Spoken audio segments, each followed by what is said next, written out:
day. And Shabbat Shalom. Shabbat Shalom to the 12 tribes. What it do, what it do, what it do. I hope everybody is feeling great.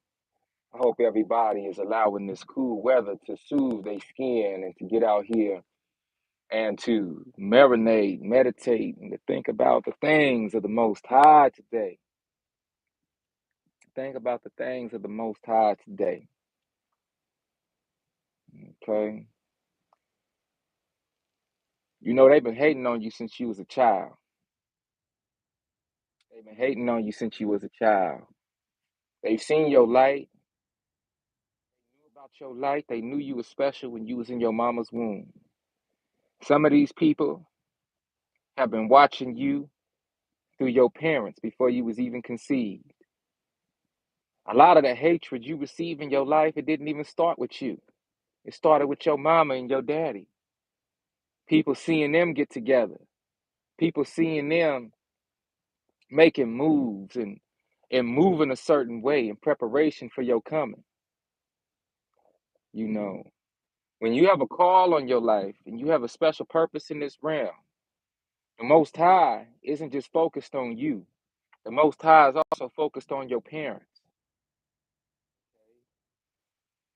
Even if it's for a season, even if it's for two, your parents is going to move a certain way and be set apart in a certain way that gives time for you to be born in this realm. It gives time for you to be cultivated in your mother's womb. It gives time for you to be brought through. You notice how a lot of people have a story about their parents pre-divorce or pre-separation, where the parents just loved one another so much, would do anything for one another, and created this what they call a love child, right?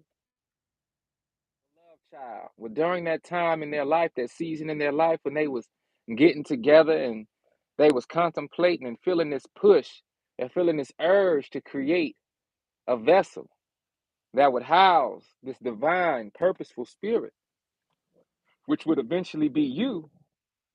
They was in love. They was in the throes of love. They was enthralled with one another. They would do anything for each other. They had each other's back. They just felt at that moment that everything that they was doing was meant to have some lasting mark, right? And then you was conceived and you was born and everything was going smoothly. And then things started to happen because your parents as adults, they were starting to feel the pressure of the light. What I mean by that is they were starting to feel the hatred coming from people due to the light that was over them and due to the light that they conceived through you. And many people knew if your parents got together, they would create a special child. And that child had the potential to change the world. That child had the potential to be the best qualities of each individual, of each parent. Wherever the parent fell short in life, with them both getting together and joining forces, people began to notice that, wow, it's harder to hate on one of them. Now, if it's two of them together, it's going to be even harder to hate. If they fall for the okie doke, we might be able to trick them. We might be able to break them up. We might be able to separate them. We might be able to put a wedge in between them, and they might not understand at that moment in their young lives as these new adults what is actually going on. And if they just bite the bait, separate them. We could cause them to go separate ways, and that child, that beautiful, purpose-filled child that they bring forth, will have a harder time fulfilling its purpose. Some people succeeded at that and made it harder for you to journey through life. Some people didn't succeed at that, and it made them even more bitter and angry at you just for existing. Because see, the way you existed and the way you was brought into this world in love and in light, It caused many people to be bitter towards you and anger filled towards you. And the reason many people was bitter and anger filled towards you is because they feel that they wasn't brought into this world with the same purpose. Now I gotta move my phone down a little bit so that sunlight don't heat up the phone while I'm talking, because I don't want this live stream to end anytime soon. 'Cause I got something I got to say to y'all. They knew that your life was going to be filled of blessing people. They knew that your life was going to be filled with this level of servitude where you enjoyed that service. You see, some people, they get out in the world and they don't want to serve. They don't want to be a light unto others. They want others to be a light unto them, and they want to be served. A lot of people like to be entertained. A lot of people like to have one ups on other people, not knowing that they really don't, but they like to think that they do. And you felt that as a child. You knew you was coming up that people didn't really like you or didn't want to rock with you or would only do so much that was within their comfort zone to be able to do for you, so that you wouldn't get that one up on them because you was born extra special. They figure that if they help you get over a hump, then you'll be greater than they could ever be. So a lot of people in your life fell back. A lot of people in your life didn't have to be your enemy, made themselves your enemy. Ask them to be your enemy. You had all kind of love and kindness that you wanted to extend to these people, but they hated you for reasons that you weren't aware of. They doubted you and slid little sly remarks and shade your way whenever they saw that light growing and manifesting in you. You were a great artist since you was a little child, drawing all sorts of awesome pictures and paintings. You would joyfully want to share your creations with whoever was close by, and folks would look at your paintings, make little funny faces, and squinch up their faces and look at your painting like it wasn't nothing. Look at your drawing like it wasn't nothing. Instead of celebrating you for your painting and your drawing, your illustration, they would immediately tell you what's wrong with it. Instead of seeing the goodness of the talent that's within you and the gift as it's growing and multiplying and manifesting, they would try to knock you down by telling you what you need to do differently, or not even telling you what you need to do differently, just telling you what's wrong with it. They ain't never drew a single picture in their life. They ain't never picked up a paintbrush in their life. Or you started dancing and you been catching the beat, been grooving. They gonna look at you dancing and how that's done. You ain't never seen them cut a rug a day in your life. But because you was protected, because your innocence had always been protected, you just shrugged it off as that's just who they were, and you just ignored it and kept on dancing. You ignored it and you kept on drawing. You kept on painting. And then the challenges of life begin to manifest in your life as you got older, as you started maturing more. You started getting deeper into the matrix. Even though you still was protected and your innocence was still protected, even though you knew that there was a greater calling on your life, due to all of the doubt coming to you from those who you thought really rocked with you and loved you, you began to think that maybe I need to join the party that they are throwing.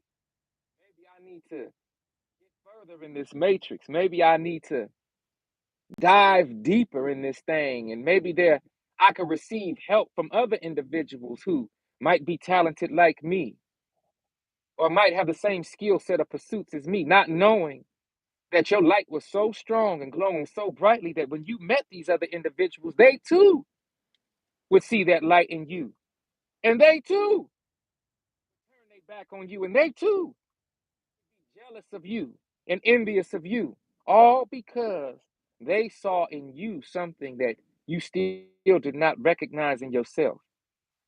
They saw the light shining in you so brightly in that innocence that you maintained from your childhood into your young adulthood, into your adulthood.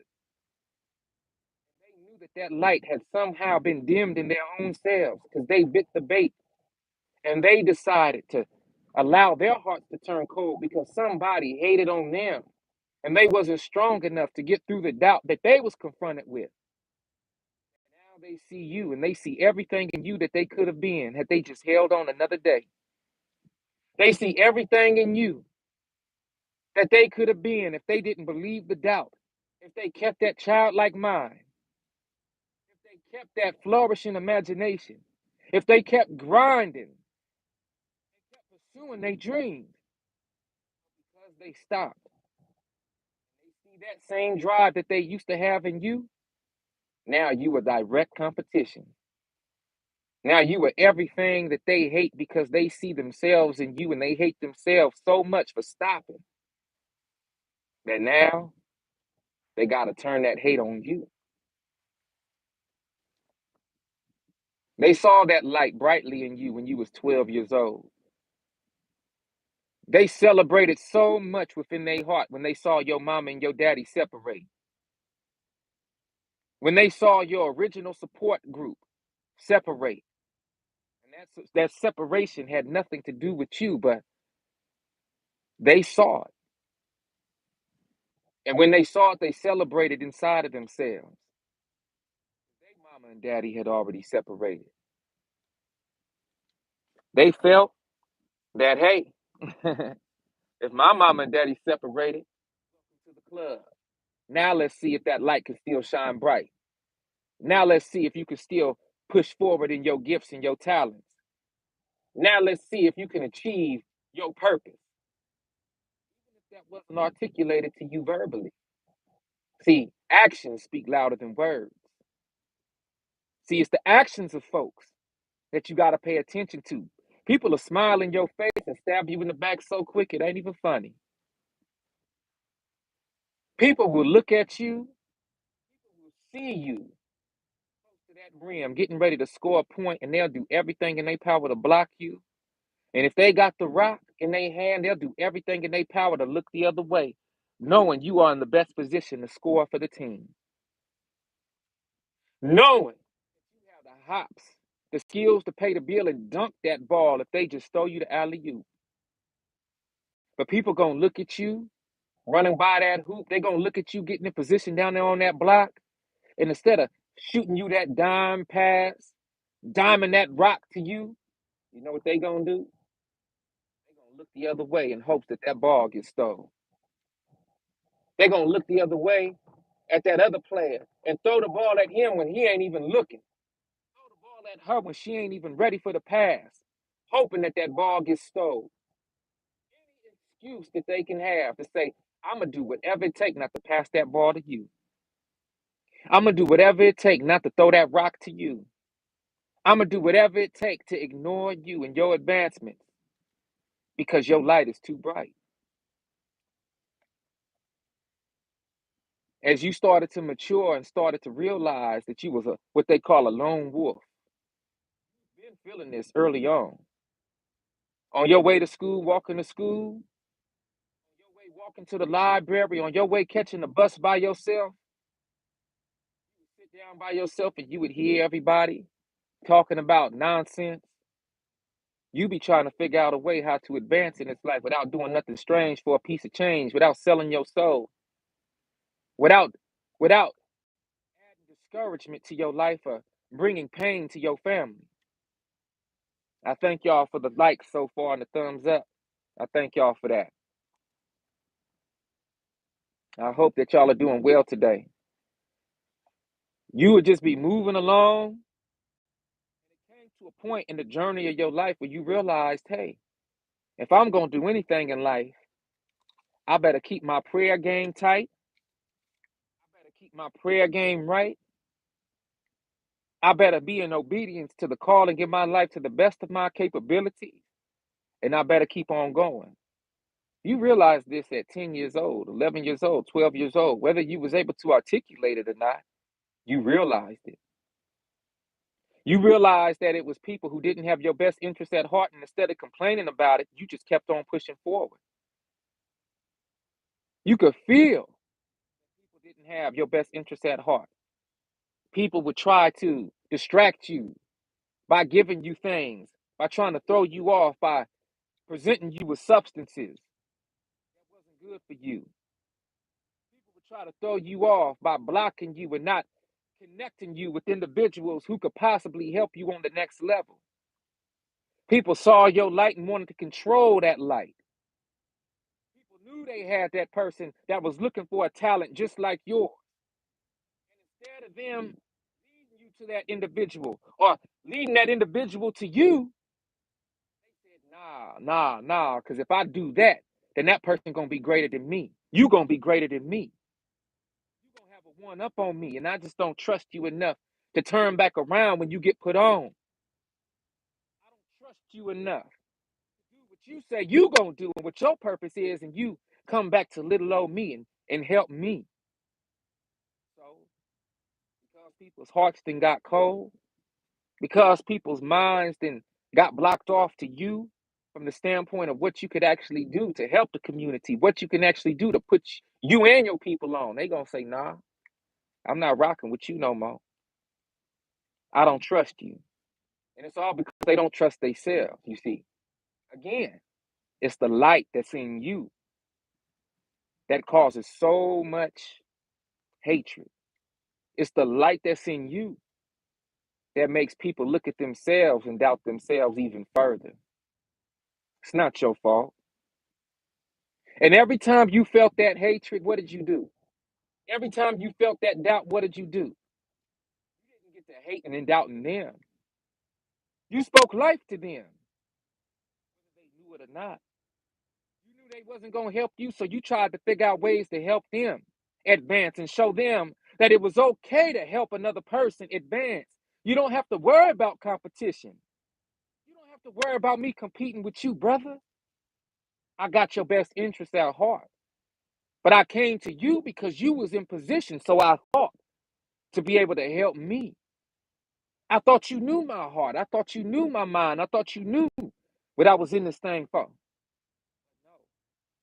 So you didn't let that thing turn your heart cold. No, no, no. You spoke life to that brother. You spoke life to that sister.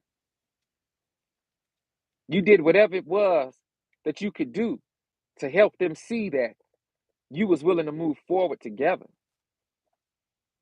And you know all that did do? You know what all that did was done? All that did was make them even more jealous of you. You know why? Because they knew that they could have helped you. And they refused to do it because they felt that you would get a one up on them. But when you stopped that and you looked at that and ignored that, and you didn't turn the same way as them, and you didn't allow your heart to get cold like them, and then you turned around and still tried to help them, oh my goodness. You know what that did? Messed them up even more. And that really showed them that you was what they like to call the one. So now they knew that you was something different. They knew that you was extra special, and it scared them.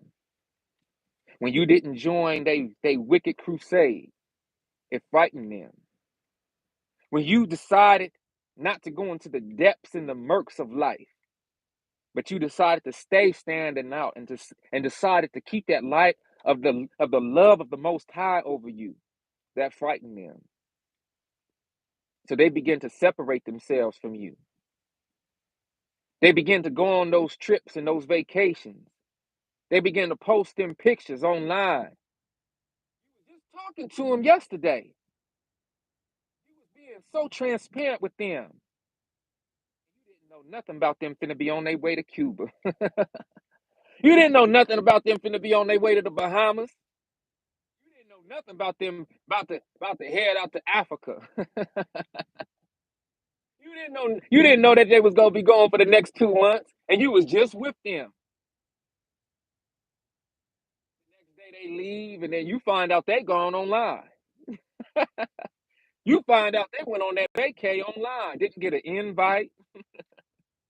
They didn't ask you if you wanted a souvenir. They didn't even tell you they was heading out. And it's okay. You just looked at that and shook your head. What in the world? I was just with so and so. Why they didn't tell me they was leaving? Why they didn't tell me they was heading out, huh, Shalevi? Why they didn't say, hey, bruh, I know you walking in the light, bruh. Would you mind saying a prayer over me, a traveling grace prayer? No, no, no. They hopped on that plane. They hopped in that Uber, hopped on that plane. You didn't even know they was where they was at until they was comfortable on the beach with their feet in the sand. And it's okay. They did all of that because they saw the light in you. And that matrix mind that they have adopted made them feel comfortable in the realization that they turned their back on the light. It made them comfortable going on that trip without saying nothing to you. Because, hey, you got the light.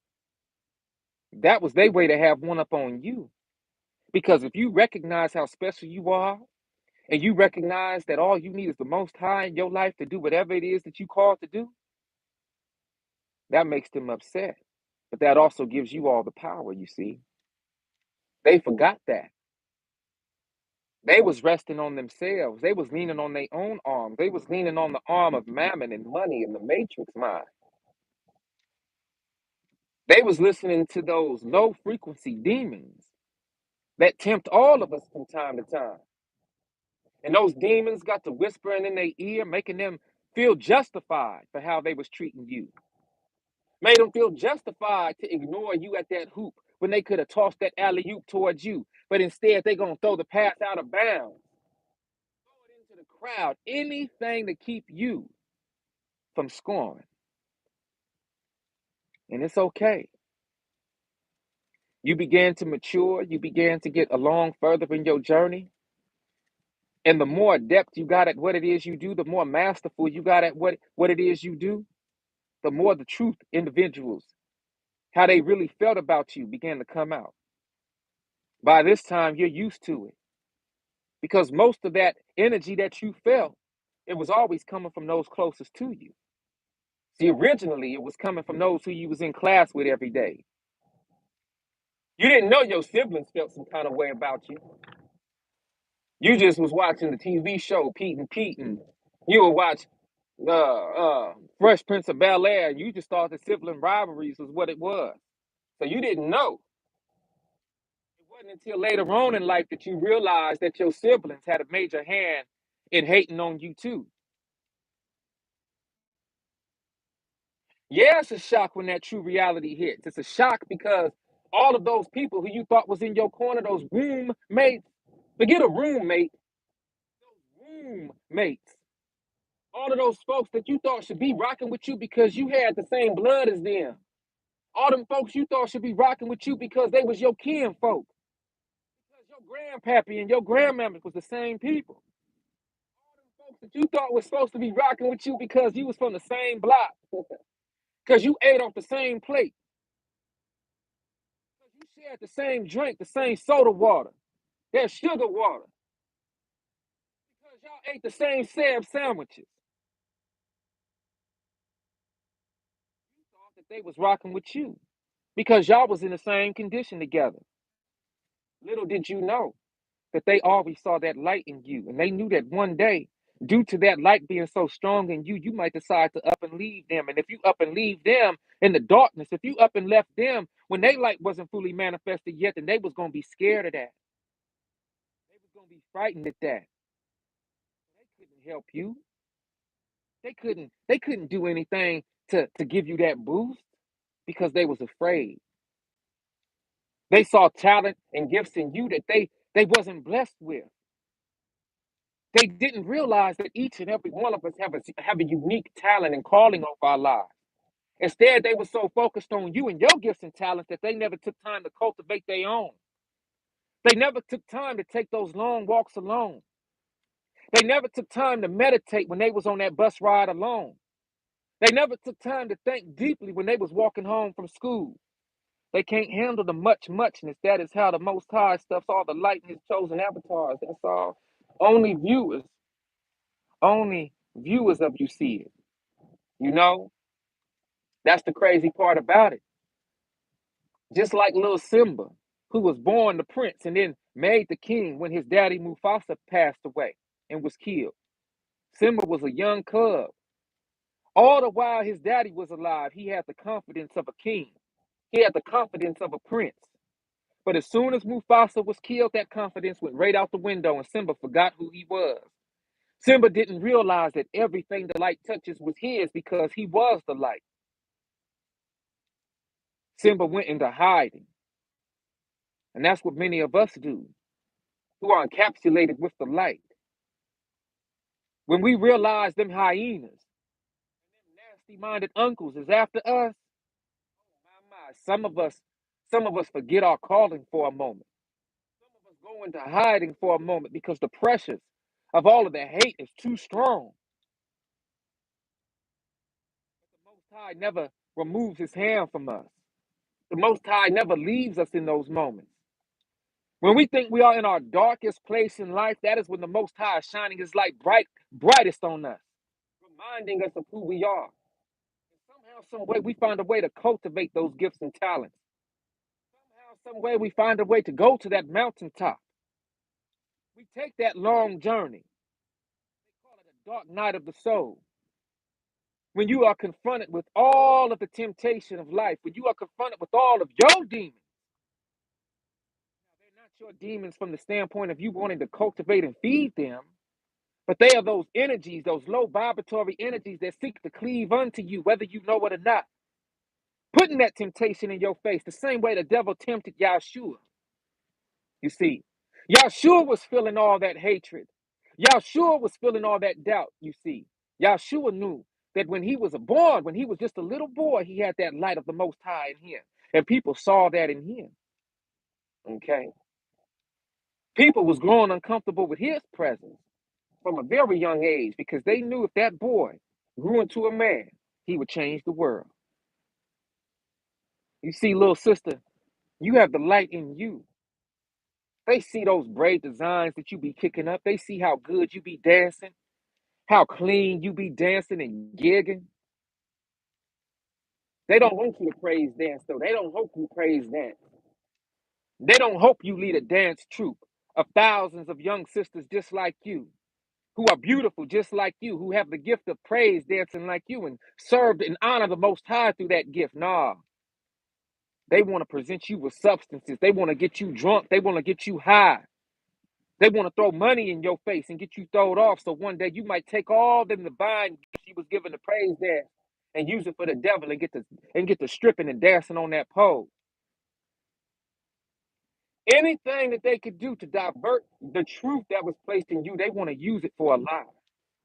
They want to flip it upside down. They want to invert it so that you might use all that light and love and them gifts and them talents for the devil. Because they have given up on themselves, you see. They've given in to the temptation of the devil.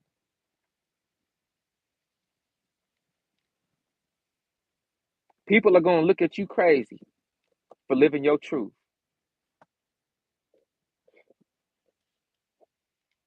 You want to be friends to everybody, but everybody don't want to be friends to you. You never thought a day in your life that you would sit up there and make yourself an enemy to anybody. And when people turn they backs on you, and when you found out people was gossiping about you, you found out people was chopping you down behind your back but smiling in your face, that didn't do nothing but hurt your heart. That didn't do nothing but hurt your feelings. But it didn't make you cold-hearted like them. It didn't make you go and chop them down. It made you wonder, what did you do to make these people not like you? It made you wonder, what did I do to make these people hate me? When all I did was want to share my gifts and talents with the world. All I wanted to do was share that light that I've always felt inside of me with everybody else who would give me an opportunity to do it. I didn't know that people was upset with me. I didn't know that people despised me. I didn't know that I was changing the energy of the room when I walked in just because people thought that I was a goody two shoes for continuing in the gifts and talents that I was blessed with, that I was supposed to share with the world. I didn't know that my light dimmed other people's light. I thought that when light met light, the light got brighter. I thought that light and light together made a bigger and bolder light. I didn't know that folks was despising the light because secretly they had that darkness growing inside of them. We not even at the stage yet where people have gotten to sell their souls because they felt that the light that they was blessed with wasn't enough.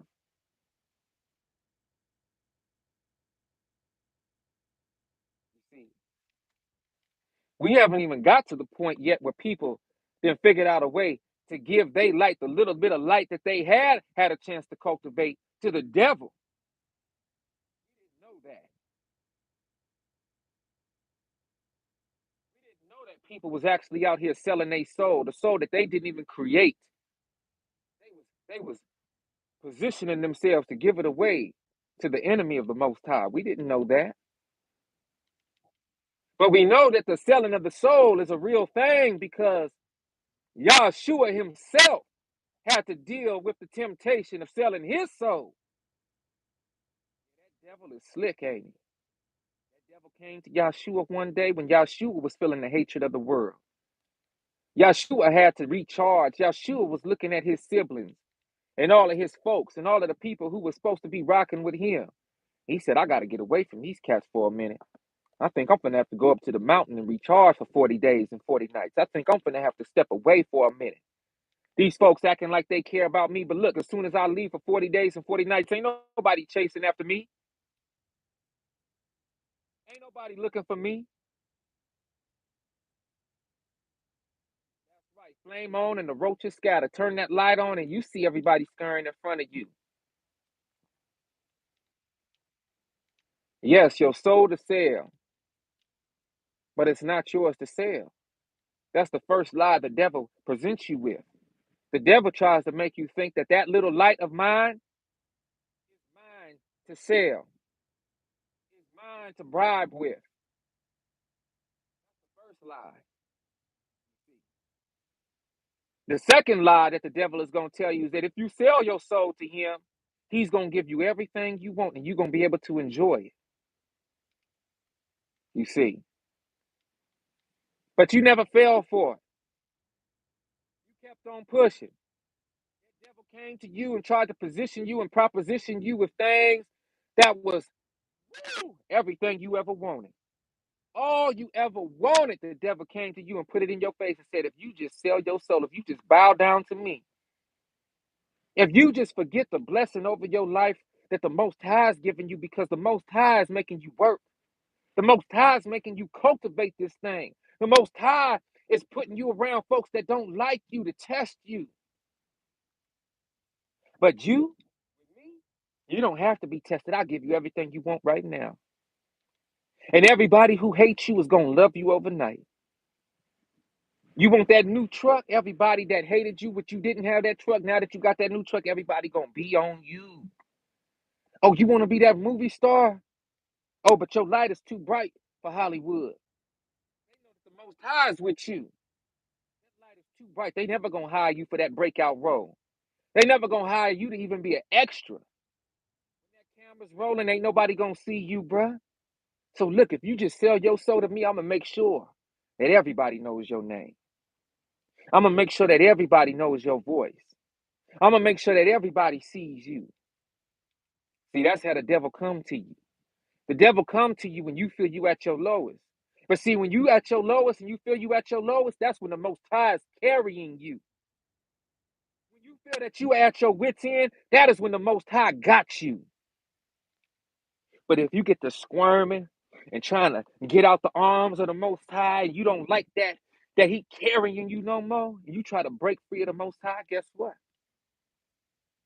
The devil gonna be right there. And the devil gonna make it seem like he gonna catch you.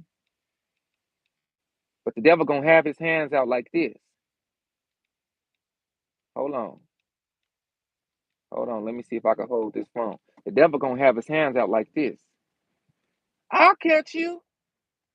And as soon as you squirm out the arms of the Most High and you get to fall into the ground, see, it's that squirm out of the arm of the Most High into what you perceive to be the hands of the devil.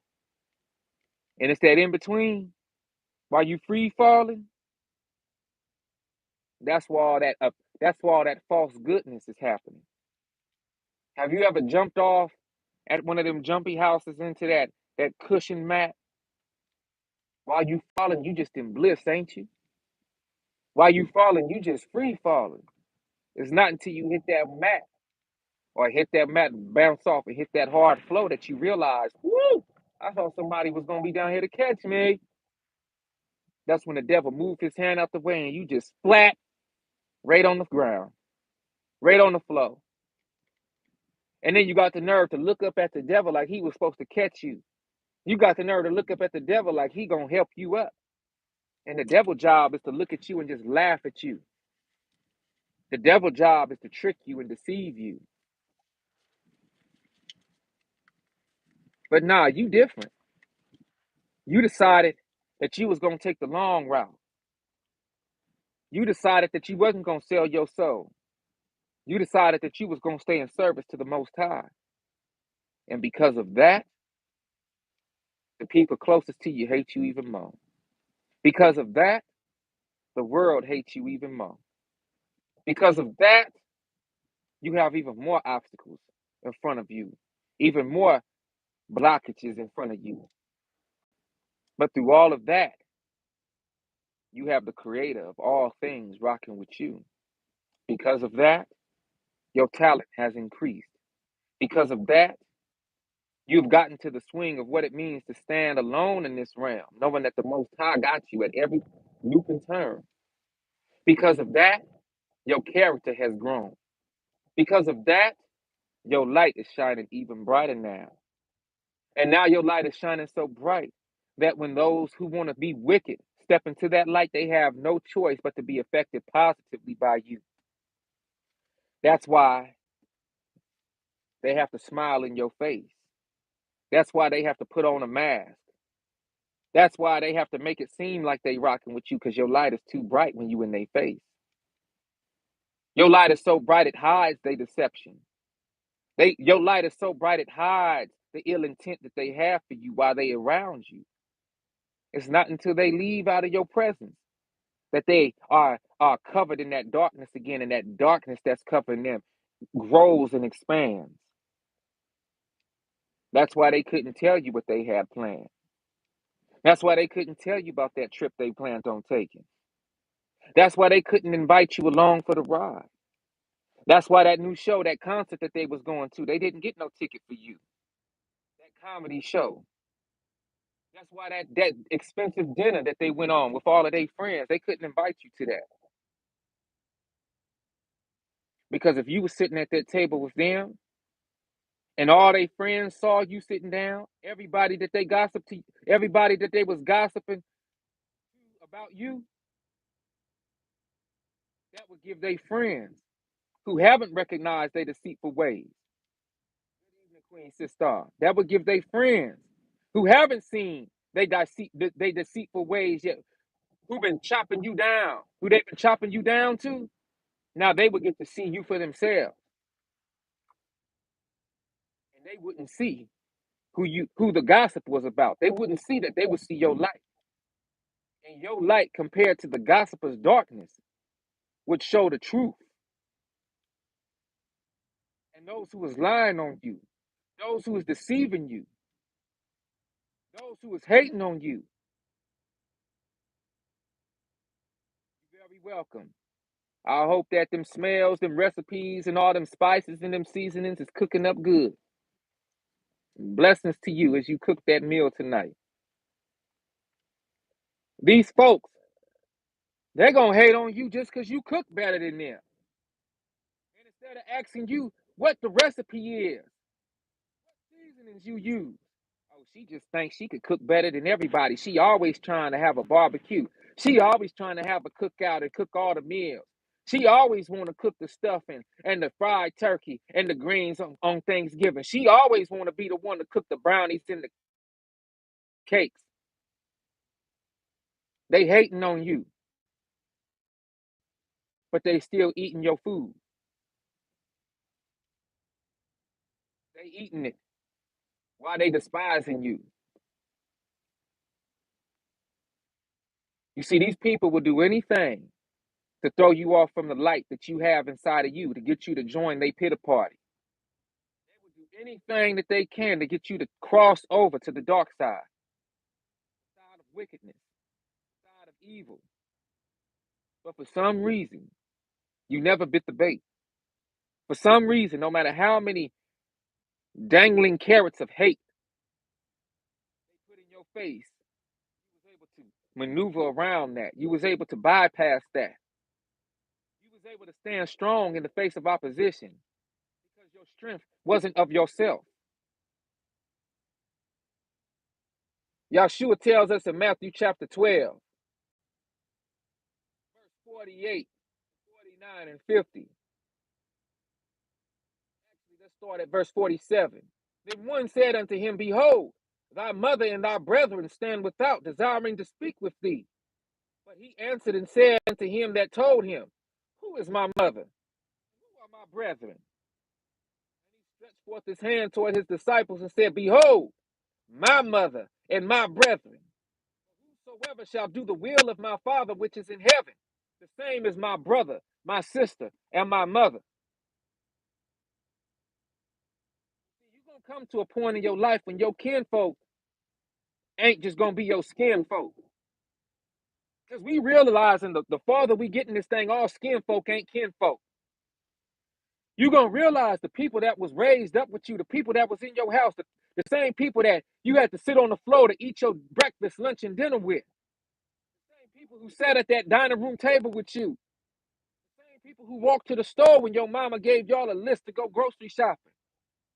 The same people who was with you when you felt like y'all was going through the same obstacles. The people who was with you when y'all was grinding. The same people who was with you when you thought, oh, because we going through this together, I got a road dog. I got a partner. It's gonna be the same people who always saw that light in you. It's gonna be the same people who always knew you were special. But when circumstances change and you begin to utilize that light in the way that you was always supposed to, but they feel like their circumstance didn't change and they not using the light how they supposed to. That's when all the hatred creep in. That's when the demons creep into their heart and their mind and get to whispering in their ear, telling them not to support you, not to rock with you. Oh, he better than you. Oh, she got it going on more than you. You don't have to support her. You don't have to go out your way to show her that you rocking with her. Oh, that new business that you done just started. Knowing you got clientele out the yin yang.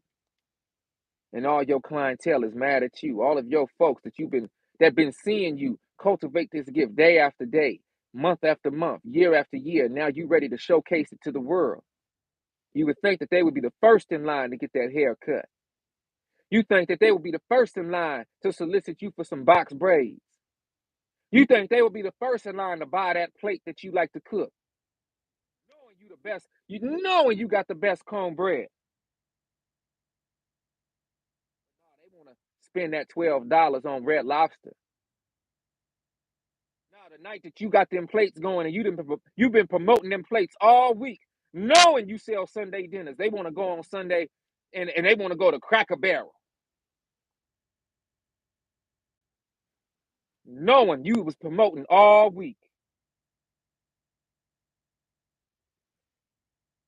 They know you the best musician, the best recording artist they ever heard. They know you've been rapping since you was 10 years old. They know you've been producing music your whole life. You dedicated your life to making music and figuring out the notes on your instrument, figuring out how to play that new hit song on the piano.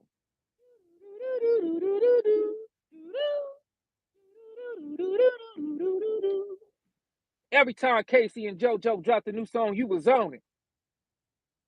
Every time Casey and Joe got to singing a new duet, you was on it.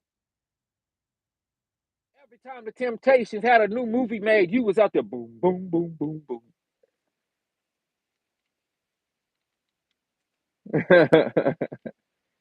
You was learning. You was applying your gifts and your talents. Stars all in your eyes. You realize the game ain't what you thought it was. You realize that it's rare in this life when people see your gifts and talents and aren't threatened by them. When they see the light, the spiritual abilities that you have been blessed with. When they see those healing abilities. When they see your abilities to rebuke demons and devils.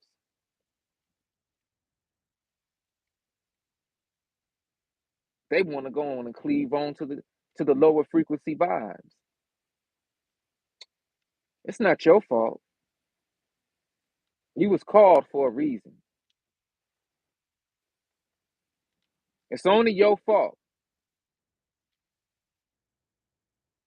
It's only your fault if you give in to the temptation of the devil. It's only your fault if you forget the light that is covering you. As long as that light is covering you, you can walk through the most wickedest, nasty places on the face of this earth. The reason it's like that is because many don't know who they are. The reason it's like that is because many have failed to see the light within themselves. Many have failed to take the time, dedicate, to give thanks, and to be grateful for that little piece of light that they have within themselves. God bless the child that hold her own.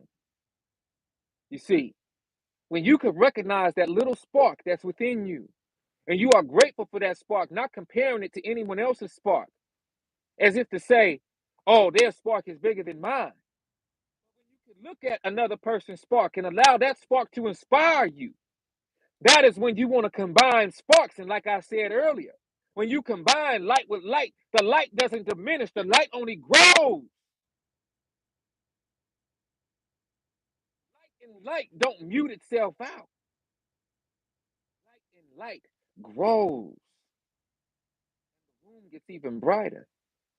But if you fail to be grateful for the little spark that you got, little light of mine, I'm gonna let it shine. This little light of mine. Y'all remember that? If you forget that you got a little light too, you give in to the whims of darkness, your little light could be put out. And if your little light is put out, oh my, ain't no telling when somebody gonna come along and spark that light again. Ain't no telling when the Most High gonna reach down and spark that light again. That's why people hate on you. That's why you don't get invited to those dinners. That's why you don't get invited to those vacations. People are afraid that your light will outshine the little light that they have. People are afraid that the little light that they allow to be put out will be exposed. Darkness will be exposed.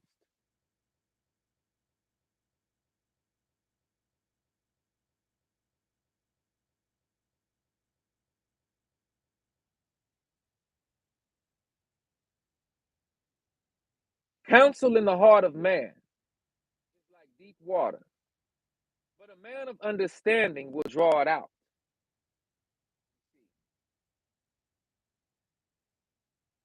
And of course, that's Proverbs. That's Proverbs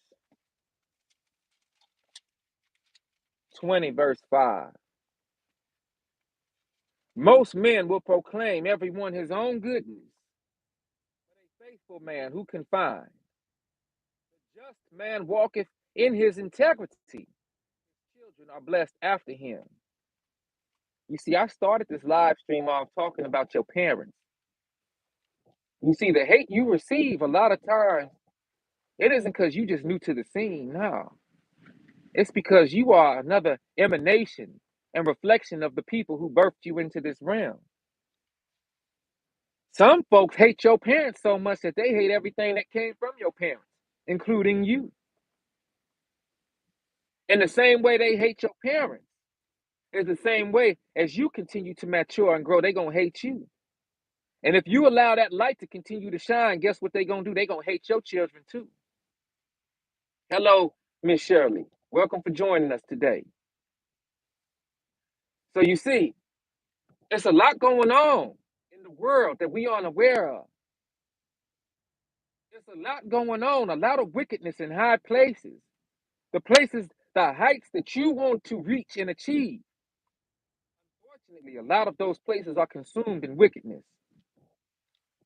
And if you're not careful, as you fly on your trajectory up, and if you're not cognizant of the fact that there are people all over this place who have done something strange for a little piece of change to get to the elevation that they wanted to get to,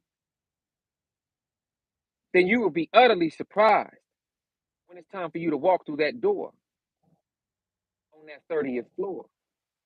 You'll be utterly surprised when the person opening that gate is filled with hate.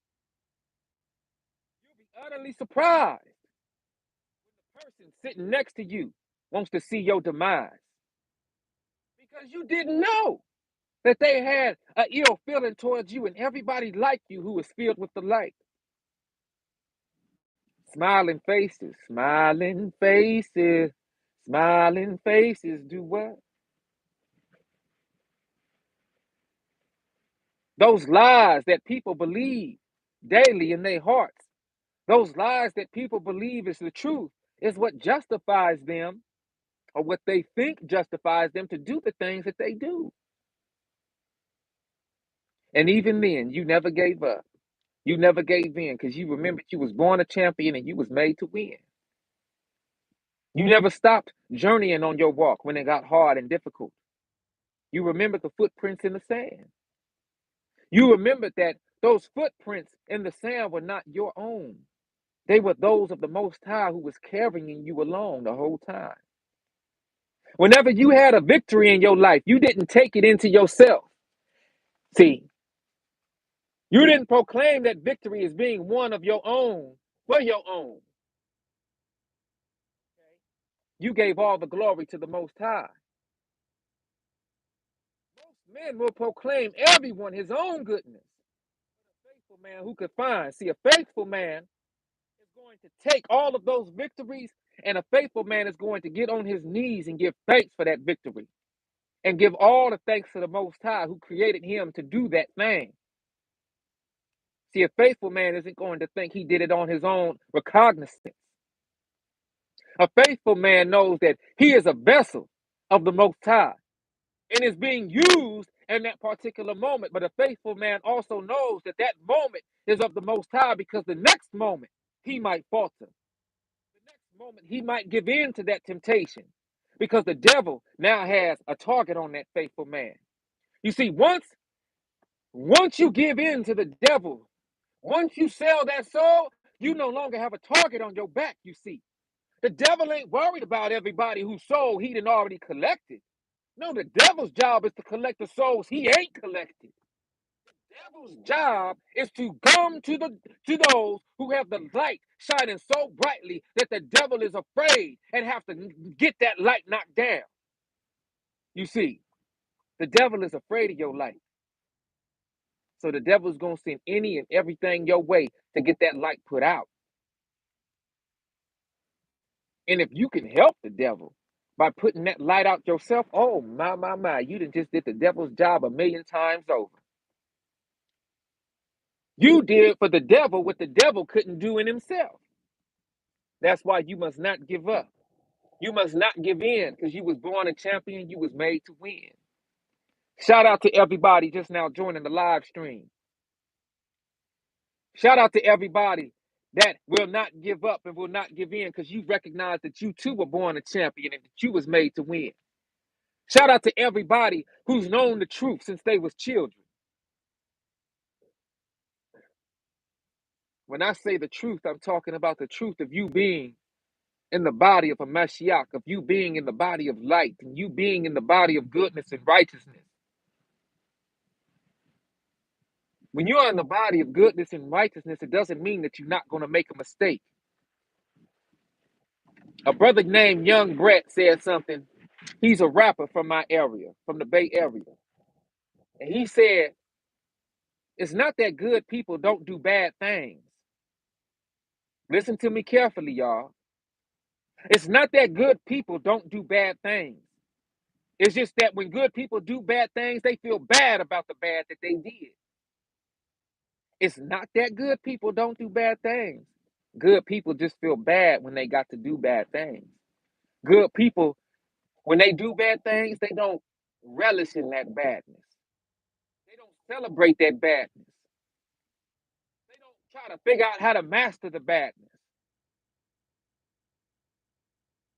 They pray and ask for forgiveness for that bad thing that they had to do or felt like they had to do.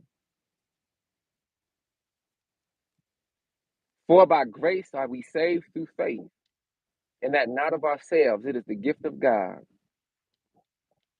That faith was the gift given unto Hamashiach, Yahshua, who the world calls Jesus. Yahshua was given a faith like none other. Yahshua was given a faith to pass all tempting and all testing, just like us men right now, to show that he was just like us. To show us that when we are tempted and tested, we can pass that same tempting and testing with flying colors, just like he did. That faith was like none other because he was confronted with a purpose like none other. I hope y'all are hearing this. And when he passed his test and his testing, he was elevated to the King of Kings. Okay, now, Miss Shirley, we thank you for joining us today.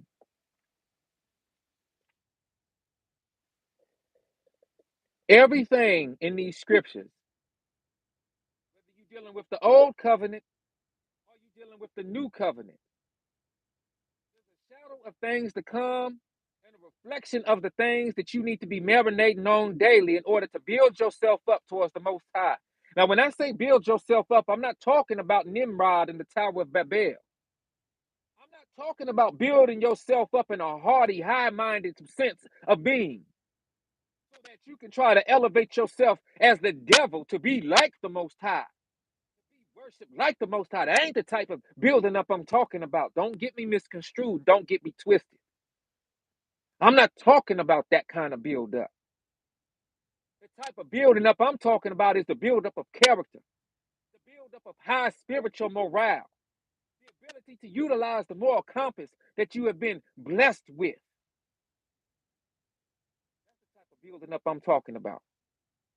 The type of building up that when you get knocked down in this life, you don't stay down because you know everything is a test and you know that the Most High got the best for you.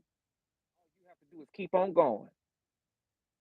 All you have to do is take that eternal breath, that sacred breath of life that is animating your body and use it for the extreme purpose of the Most High.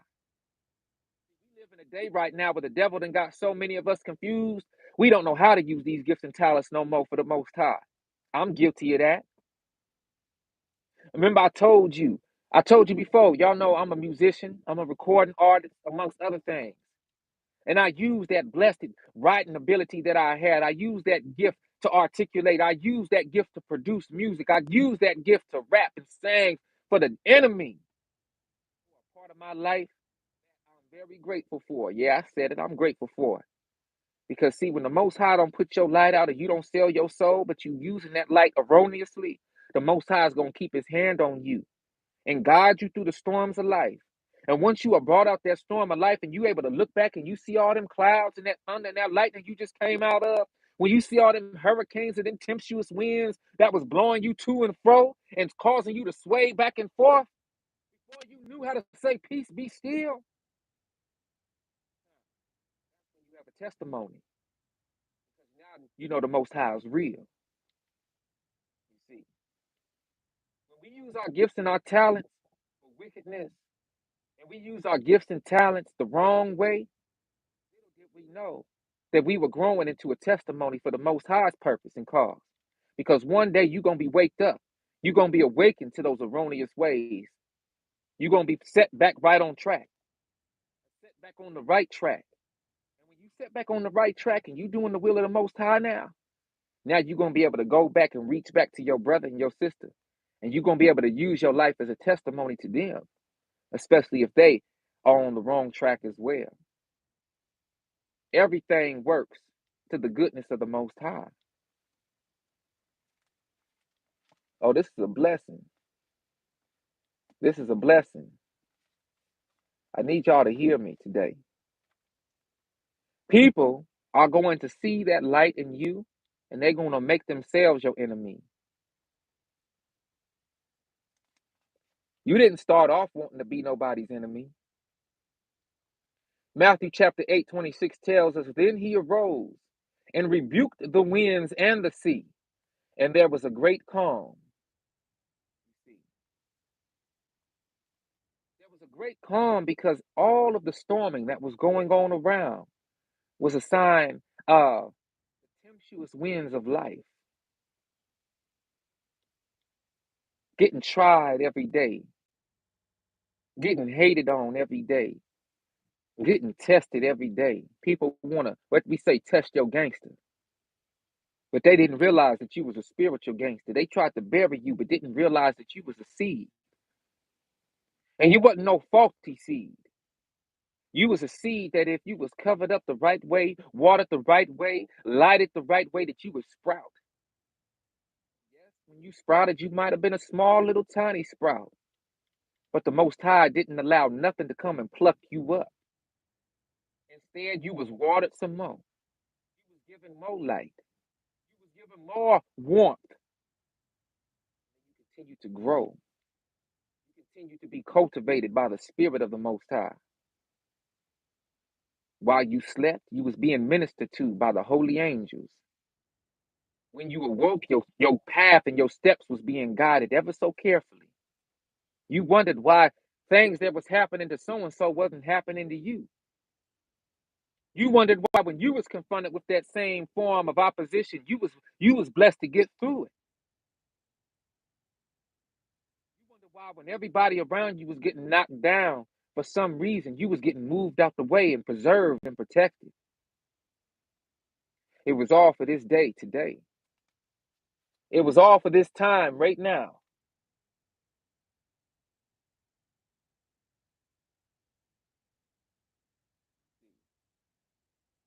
I need y'all to hear me.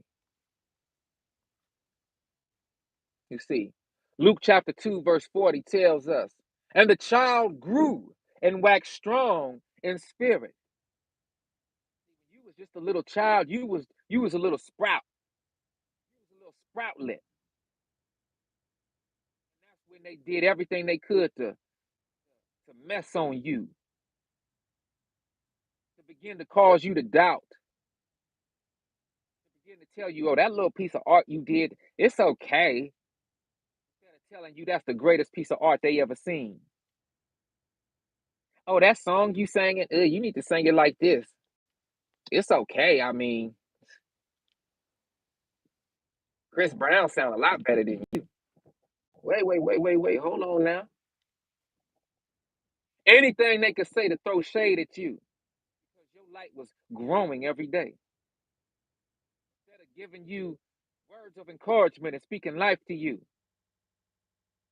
they didn't have nothing nice or kind to say. They couldn't even find the energy to say something kind to you.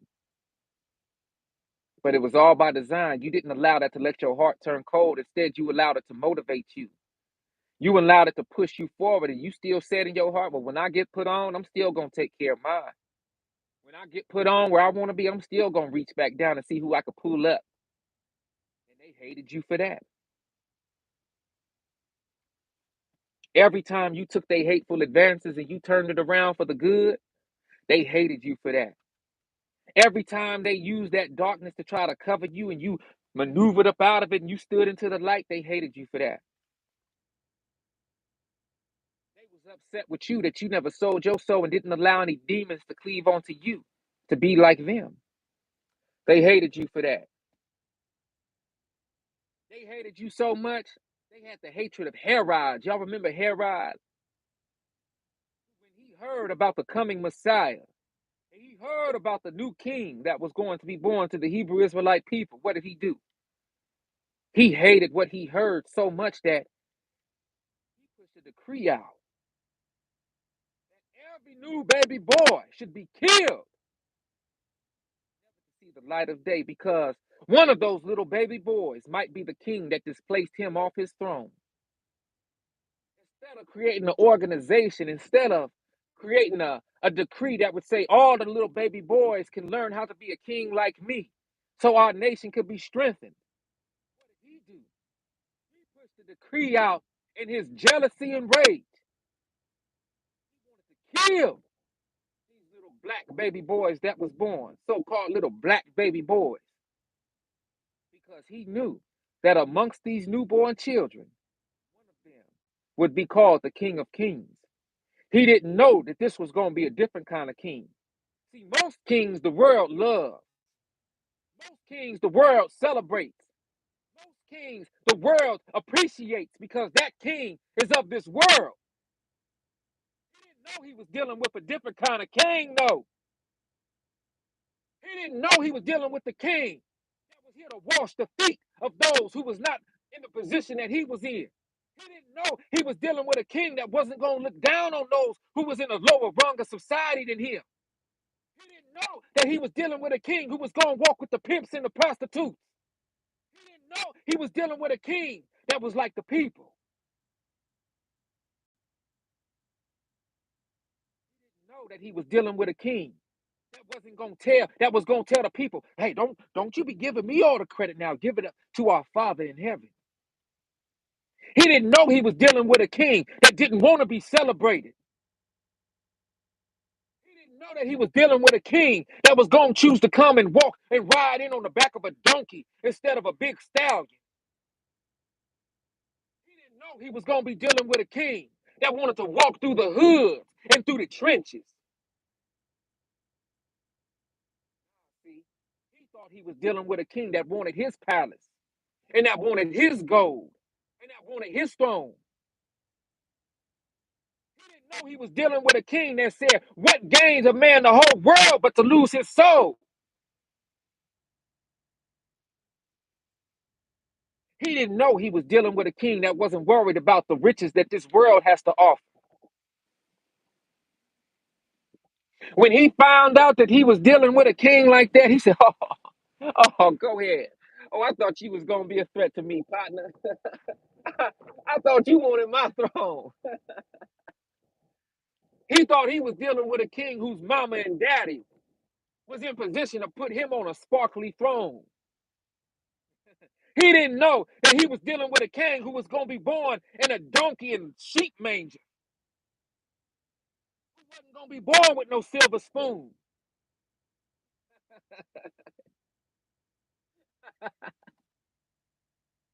Oh, snap. All praises to the Most High. He didn't know. He didn't know. But see, when Herod the king had heard these things, he was troubled, and all Jerusalem with him. He didn't know that Luke chapter 2, verse 12 was what it was. You shall find the babe wrapped in swaddling clothes, lying in a manger. The wisest men in the land. See, the king of a place ain't always the wisest one. That's why a king always has counselors and this type and this type to try to tell him how to be a man and how to move. But the King of Kings counselor is the counselor himself, you see. The King of Kings got his counsel from the Most High. See, the wise men of the land, they wasn't tripping off Herod. No, no, no. They was looking for the King of Kings, this new little baby that the angel would tell, that the angel told them would be swaddled in swaddling clothes, lying in a manger, you see. Herod thought that the future king's mama was going to be some queen. Okay. gonna be some queen and some crown that he was gonna have to focus on. No, no, no. He didn't realize that this queen was this precious, sweet young sister who had done everything in her power to live right up until that point and beyond. Luke 1, verse 28, the Most High is with thee. Blessed art thee among women, you see. And she gave birth to this precious little boy who would eventually be known as the King of Kings.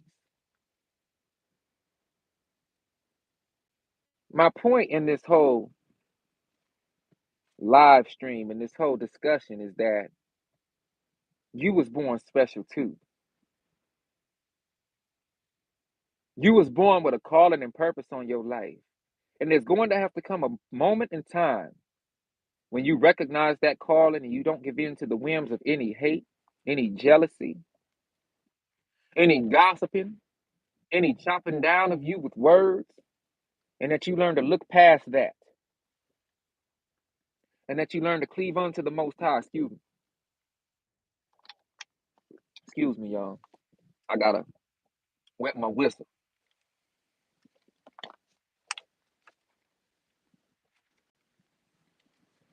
There's gonna come a time when you recognize who you are, and you have to live in that truth.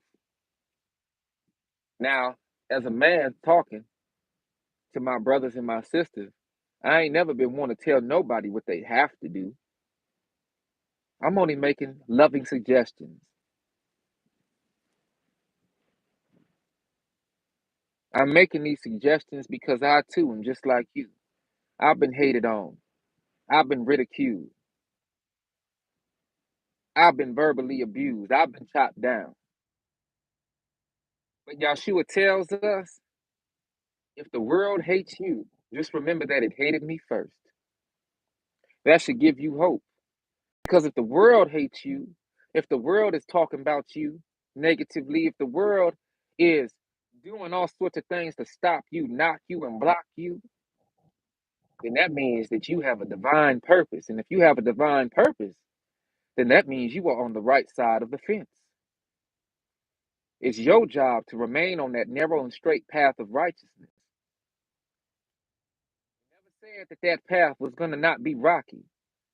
The scriptures never said that path wasn't going to come with loops and hoops and dips and valleys and rocks and all sorts of things that's going to be in the way. It just told us that that path is straight and narrow. Many there be that find it, but none can, only a few can actually journey down it. You have to remember who you are, and you have to cry out to the Most High for what your purpose is today.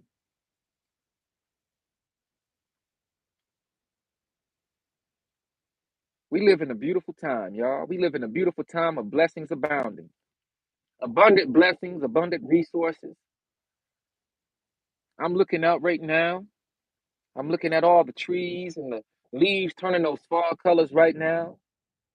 I'm thinking about this successful first Feast of Tabernacles we were able to experience. I'm thinking about all the blessings that are bestowed to each and every one of us daily.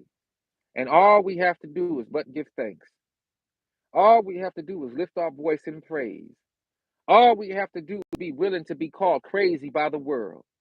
All we have to do is be willing to do that right thing when the rest of the world is going the other way. All we have to do is take a chance on the Most High and listen to the calling over our lives. And watch how you are covered. Watch how you are set apart and watch how you are blessed.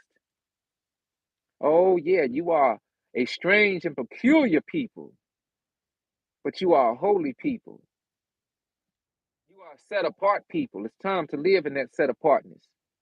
It's time to find the coolness in that set apartness. It's time to find the joy in doing the law, statutes, and commands of the Most High and teaching your children, sharing them with your brother and your sister, and making sure that we understand the seriousness and the connotation, blessings involved with the sharing of those law, statutes, and commands with our people. Yes, this is a beautiful day. It's a beautiful day in the neighborhood. Do do do. Will you be mine? Yes. Be merciful, O Most High, unto thy people Israel, whom thou hast redeemed, and lay not innocent blood unto thy people of Israel's charge. The blood shall be forgiven them. All of us who are moving around today, not recognizing who we are, committing heinous crimes, hating on each other. Let's pray that our brothers and sisters wake up to the truth. Let's pray that we recognize who we are finally. Let's recognize that as a peculiar and holy people, we have been set apart to be a light to this world. Let's not hate one another any longer. We got enough of that coming from the other nations. So are we now going to give in and fold and be like the other nations are toward us unto ourselves?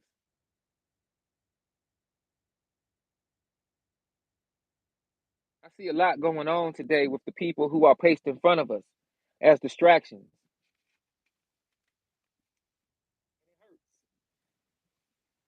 It hurts to see our people still lost in the sauce.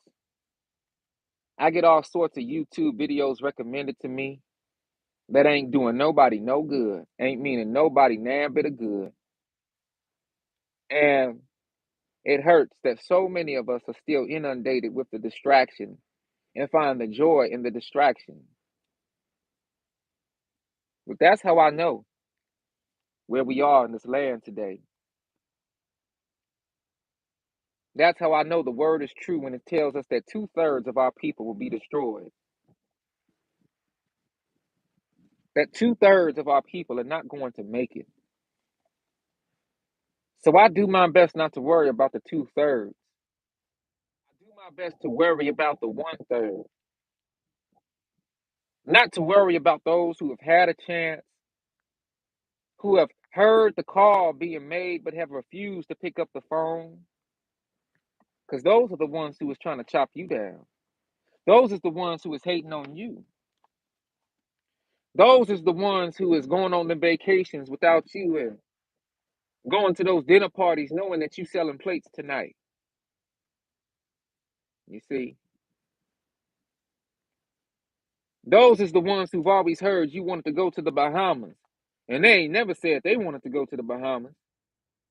All of a sudden, they planning a week-long trip in the Bahamas, the very place you've been saying you want to go your whole life.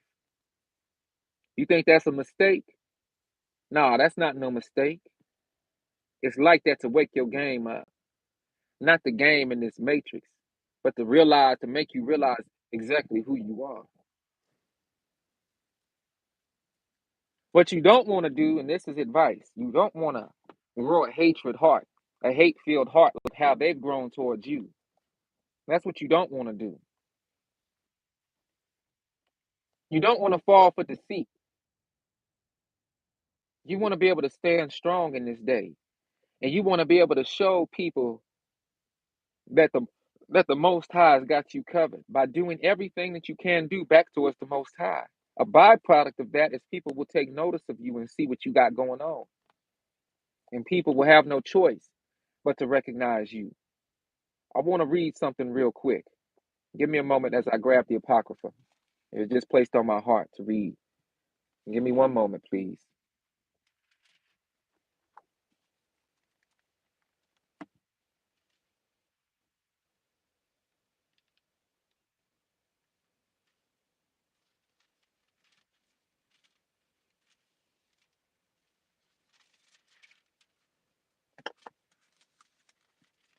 Give me one moment, y'all, please.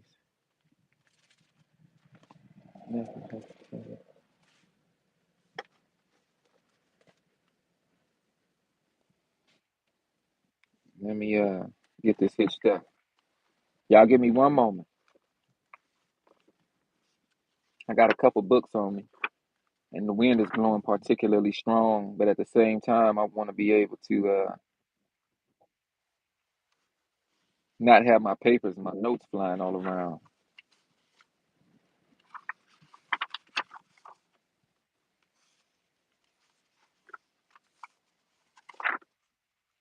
Hmm. I'm going to be out of second Esdras, okay? For those of you with your Apocryphas. And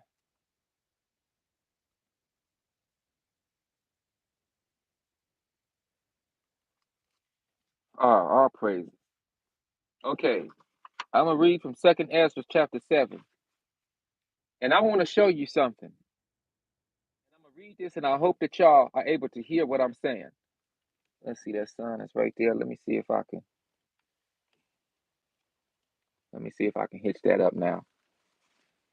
See, I had that sun blasting down, and I know that sometimes it'll heat up the back of the phone, and then the phone gets to saying how, oh, the phone is heating up. You need to cool it down.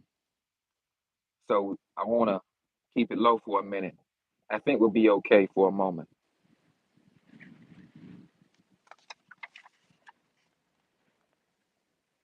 I want y'all to think about all of those people who are in the world, running through the world right now, who aren't paying any mind to the spiritual things that's going on in the world. I want you to think about all of those souls who have turned their back on the Most High by refusing to do what the Most High is asking. Thank you, Queen Sister Shalavi. I want y'all to think about this for a moment. I want to preface what I'm about to read. Everybody just focusing, realizing that we don't have to be where we are today, not in our homes. We don't have to be where we are in our life. We don't have to be where we are in our hearts and our minds. Let's get out that mind frame of saying everything is coincidence for a moment and just let's look at the divine will. See, I know somebody ain't focused on the Most High when they start talking coincidences. I know somebody is focused on the Most High when they talk about divine will. Nothing is happening by happen chance.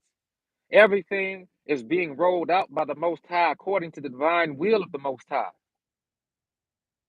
I want y'all to think for a moment about all of those individuals who this very day are refusing to hear a message such as this. And not for the sake of glory that could be brought to me for the message, for being the messenger. That's not it at all. That's not it at all. I'm talking about the message. I'm talking about what we read in the Torah, the Tanakh, the Holy Scriptures, the Apocrypha. I'm talking about the message itself. Don't misconstrue, uh, put more, put more credence onto the messenger. The messenger's job is to just deliver the message. The message is what needs to be focused on. Don't trip off the messenger. Did you get the message? We need to focus on.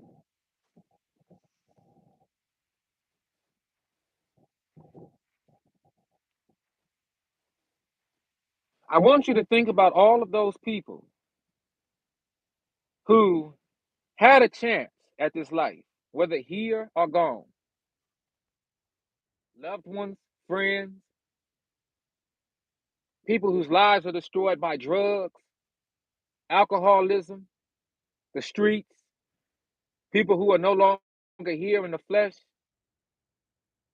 people who are seeming to be well off in their life. They refuse to listen to the word of truth because they trust in their trinkets and their wealth. I want you to think about all of these people, and I want you to think about yourself. Remember, when we point one finger, three is pointing back at us. So I particularly want you to think about yourself and count the blessings in your life as I say what I'm about to say. But I need you to think. I need you to think. Because I'm about to read something that I found to be so profound and heavy. And it was just placed on my heart, not knowing that I was going to talk about this thing. So I want to talk about this in such a way that you are sure to receive it. This is the book of Second Ezra. I'm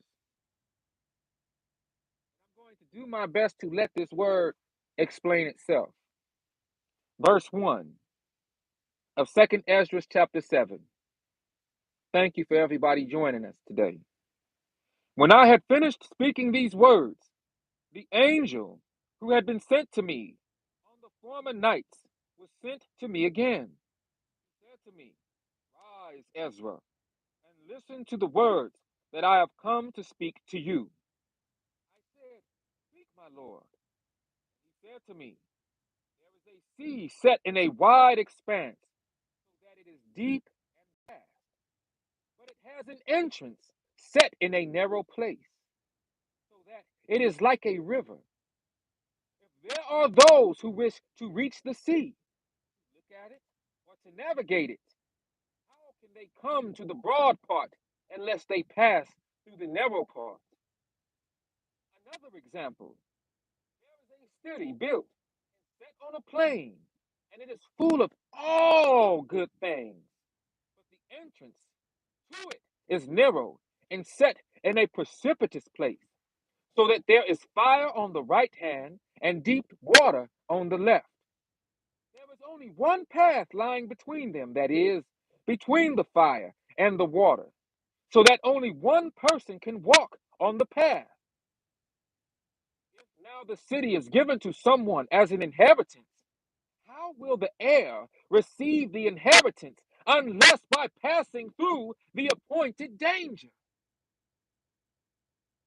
I said, that is right, Lord. He said to me, so also is Israel's portion. For I made the world for their sake. And when Adam transgressed my statutes, what had been made was judged. And so the entrances of this world were made narrow and sorrowful and toilsome. They are few and evil, full of dangers and involved in great hardships. But the entrances of the greater world are broad and safe, and yield the fruit of immortality. Therefore, unless the living pass through the difficult and futile experiences, they can never receive those things that have been reserved for them. Now, therefore, why are you disturbed, seeing that you are to perish? Why are you moved, seeing that you are mortal? Why have you not considered in your mind what is to come rather than what is now present? Then I answered and said, O sovereign Most High, you have ordained in your law that the righteous shall inherit these things, but that the ungodly shall perish. The righteous, therefore, can endure difficult circumstances while hoping for easier ones. Those who have done wickedly have suffered the difficult circumstances and will never see the easier ones. He said to me, you are not a better judge than the Most High, or wiser than the Most High.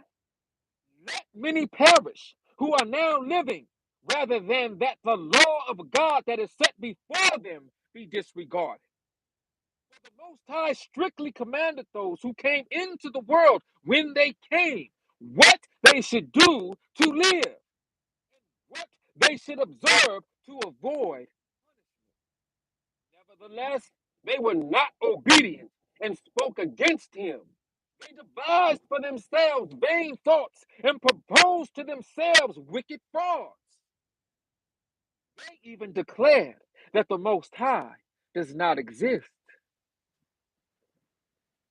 And they ignored his ways. They scorned his law and denied his covenant. They have been unfaithful to his statutes and have not performed his works. That is the reason, Ezra, that empty things are for the empty, fool things are for the fool. For indeed the time will come when the signs that I have foretold to you will come to pass, that the city that now is not seen shall appear, and the land that now is hidden shall be disclosed. Everyone who has been delivered from the evils that I have foretold shall see my wonders. My son, the Messiah, shall be revealed with those who are with him, and those who remain shall rejoice for 100 years. After those years, my son, the Messiah, shall die, and all who draw human breath, the world shall be turned back to primeval silence for 7 days, as it was at the first beginnings, so that no one shall be left. After 7 days, the world that is not yet awake shall be roused, and that which is corruptible shall perish. The earth shall give up those who are asleep in it, and the dust those who rest there in silence. And the chambers shall give up the souls that have been committed to them. High shall be revealed on the seat of judgment. Passion shall pass away, and patience shall be withdrawn. Only judgment shall remain. Truth shall stand, and faithfulness shall grow strong. Shall follow, and the reward shall be manifested. Righteous deeds shall awake, and unrighteous deeds shall not sleep. The torment shall appear, and opposite it shall be the place of rest, and the furnace of hell shall be disclosed, and opposite it the paradise of delight. Then the Most High will say to the nations that have been raised from the dead, look now and understand whom you have denied, whom you have not served, whose commandments you have despised. On this side and on that are delight and rest, and there are fire and torment.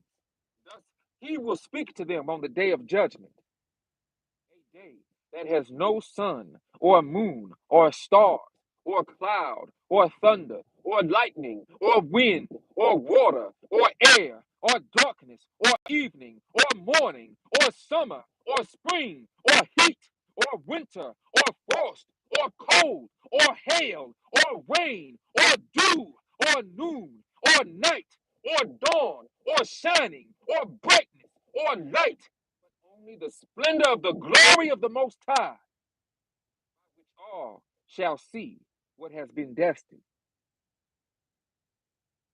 It will last as though for a week of years. This is my judgment and its prescribed order, and to you alone I have shown these things. I answered and said, O sovereign Most High, I said then, and I say now, blessed are those who are alive and keep your commandments. But what of those for whom I prayed? Who among the living is there that has not sinned, or who is there among mortals that has not transgressed your covenant? And now I see that the world to come will bring delight to few, but torments to many. For an evil heart has grown up in us, which has alienated us from God, and has brought us into corruption and the ways of death, and has shown us the path of perdition, and removed us far from life. And not merely for a few, but for almost all who have been created. He answered me and said, listen to me, Ezra, and I will instruct you and will admonish you once more.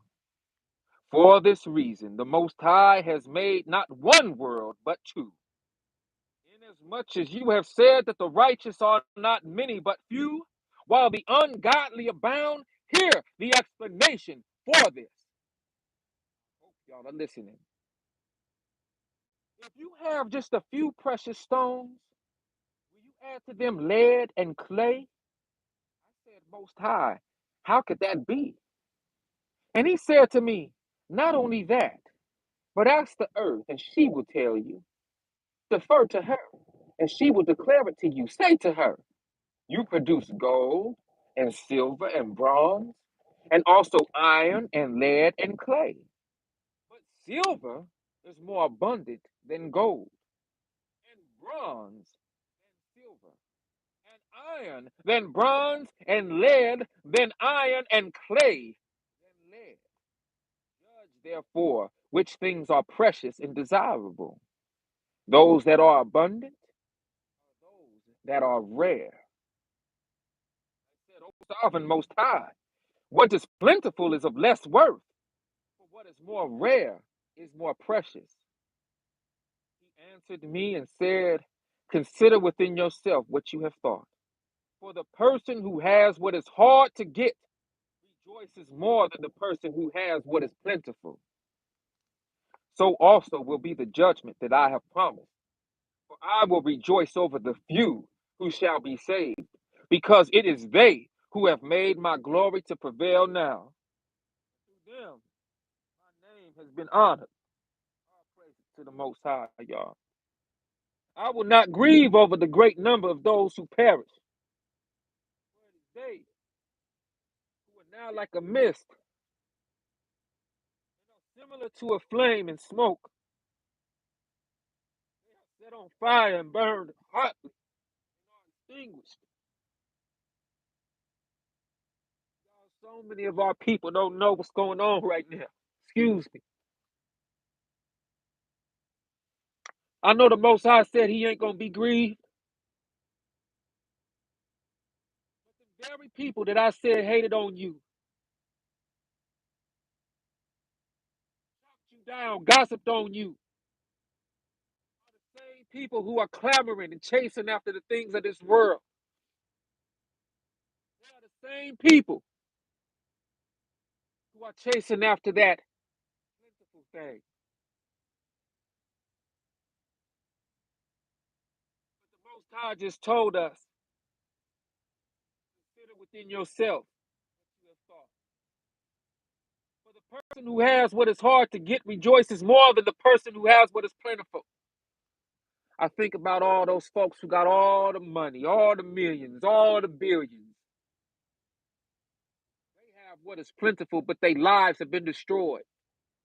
Look at our brother Kanye going around telling the world he the world richest black man, this nation's richest black man, have all the money in the world you would think he somebody would want. His heart and his whole has been destroyed.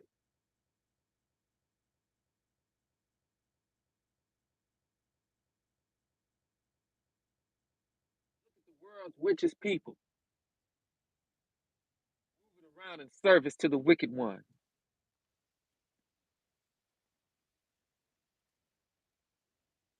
So also will be the judgment that I have promised, for I will rejoice over the few who shall be saved. Because it is they who have made my glory to prevail now. And through them my name has now been honored. I will not grieve over the great number of those who perish, for it is they who are now like a mist, and are similar to a flame and a smoke. They are set on fire and burnt hotly, and are extinguished. Here's your brother on this beautiful Saturday. I don't know. I haven't watched the game in so long, y'all. And I'm only saying this for the reason I'm about to say it. There's so much work that still has to be done. The men of Israel all over the world should be crying aloud right now, lifting our voice as a trumpet, showing Jacob our transgressions, doing those things that would be in service to the Most High, using our gifts and talents not for our own glory and not for our own selfish gain, sacrificing ourselves, not to kill ourselves, not to be martyrs within ourselves, but to take the strength that we've been blessed with as these strong men of Israel and to use it in service to the Most High. The most important thing we could do right now is to not be hypocrites, to move forward in the truth. Check, thought I was the only one. Check, thought, check. Thought I was the only one having watched games really after the last championship. Nah, brother, you're not the only one. Remember, you was called to be set apart. And your brothers out here really rocking in truth, really walking in the truth, have been set apart with you. And we ain't been out here watching the games. We've been out here trying to figure out how to wake our people up and get them to see the importance of the law, statutes, and commands of the Most High. We've been out here really trying to figure out a way to wake our people up. And it's not easy. I think it's the most difficult job on the face of this earth. And I'm not trying to put nothing on us to say, oh, we got the most difficult job, celebrate us. Nah, we got the most difficult job because it could be so frustrating. It could be so lonely. What you say, brother? Look, I don't even play my Xbox. Been a year. Chaos came down on me one day and never watched Netflix again. Okay, brother. All praises. You see, it was one night I could have sworn the moon was a bit red and I could tell people were possessed. Oh, yes, the blood moons are a real thing. The blood moons are omens of what's to come. The blood moons align up with what's going on in the land, and people are most definitely possessed. People are most definitely going through all sorts of pain and suffering right now, whether they know it or not. Well, we give thanks for your safety, bruh. We give thanks that you have had a hedge of protection around you and that you have awakened to the truth, that you have begun to study and do your due diligence in the word and have prayed for that guidance and that wisdom. Angels stand all around you when you sleep. They minister to you. They minister to you and they speak to you. They guide and protect you. You have to rebuke that demon, brother.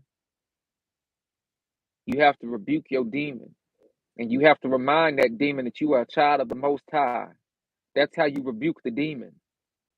You rebuke the demon by not allowing that demon to push up on you. You rebuke that demon by recognizing that the demon is trying to get you, trying to play you, trying to cleave unto you. And you let that demon know, not today and not ever. I'm a child of the Most High. You let that demon know that your light is shining brightly for the Most High, not for its nastiness. You got to let the demon know. And you got to rebuke that demon. And you have to also do the work of the Most High, because where your light shines brightly, that demon will leave you alone and unfortunately go seek to cleave onto somebody else. But at this time in this spiritual warfare, brother, you got to stand strong and you got to be a soldier. You got to be a soldier out here. I'm not talking about no SOLDIER. I'm talking about a SOULJAH.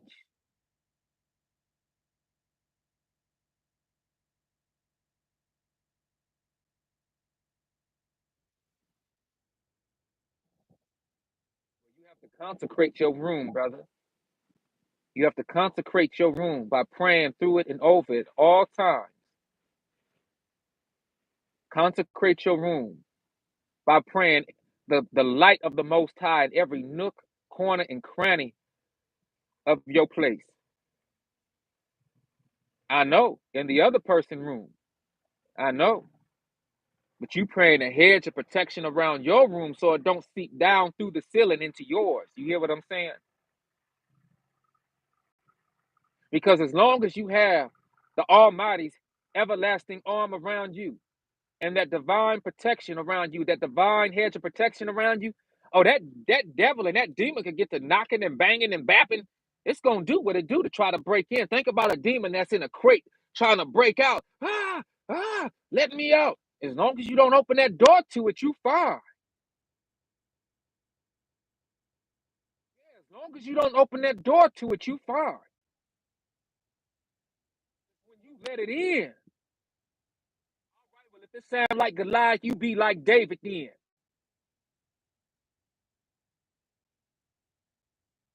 it sounds like Goliath, you be like David then. You give all the credit and glory to the Most High. Yeah. Read Psalm 91. Read Psalm 91 out loud. Read Psalm 91 and watch it stop. Read Psalm 91 and watch it stop. All praise to the Most High and read it with conviction. Read it knowing that it is the light coming through you. Read it first person. Those words are your words. Read it that way.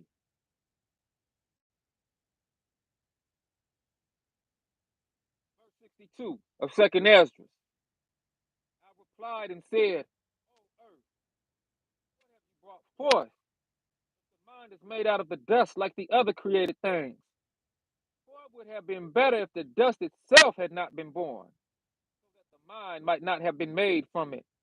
Now the mind grows with us, and therefore we are tormented because we perish and we know it. Let the human race lament. Let the wild animals of the field be glad. Let all who have been born lament. Let the cattle and the flocks rejoice. It is much better with them than with us, for they do not look for a judgment. They do not know of any torment or salvation promised to them after death. What does it profit us that we shall be preserved alive but cruelly tormented? All who have been born are entangled in iniquities and are full of sins and burdened with transgressions. And if after death we were not to come into judgment, perhaps it would have been better for us. He answered me and said, when the Most High made the world and Adam and all who have come from him, he first prepared the judgment and the things that pertain to the judgment. But now understand from your own words, you have said that the mind grows with us. For this reason, therefore, those who live on earth shall be tormented, because though they had understanding, they still committed iniquity. And though they received the commandments, they did not keep them. And though they obtained the law, they dealt unfaithfully with what they had received. What then will they have to say in the judgment? How will they answer in the last times? How long the Most High has been patient with those who inhabit this world, and not for their sake, but because of the times that he has foreordained. We're supposed to get more hip to the things that the Most High had to tell us. As our minds grow, we were supposed to grow in the truth, not grow into deceitfulness, not grow into perversion. And it's for that very reason that we've gotten smart and wise to do the nasty and despicable thing that many people are going to be destroyed. And I don't say this with joy at all.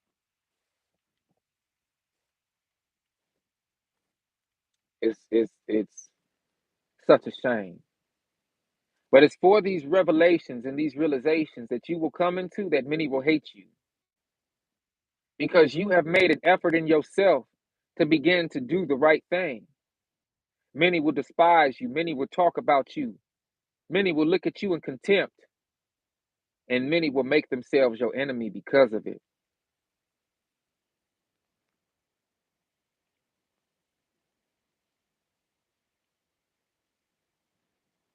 I answered and said, if I have found favor in your sight, O Most High, show this also to your servant, whether after death, as soon as every one of us yields up the soul, we shall be kept in rest until those times come when you will renew the creation, or whether we shall be tormented at once.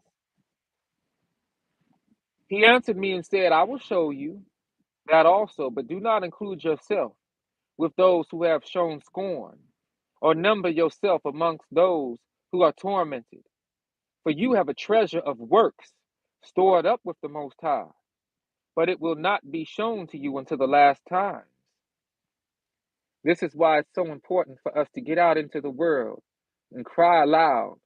All of the sisters who are present this evening, who have joined this live stream, it's up to you to go on to other sisters. It's up to you to help raise your children in the correct way. All of the brothers who are here today, it is up to you to go to your wives, to go to your children, to go to your family, and to speak words of life, to speak the law, statutes, and commands to your household.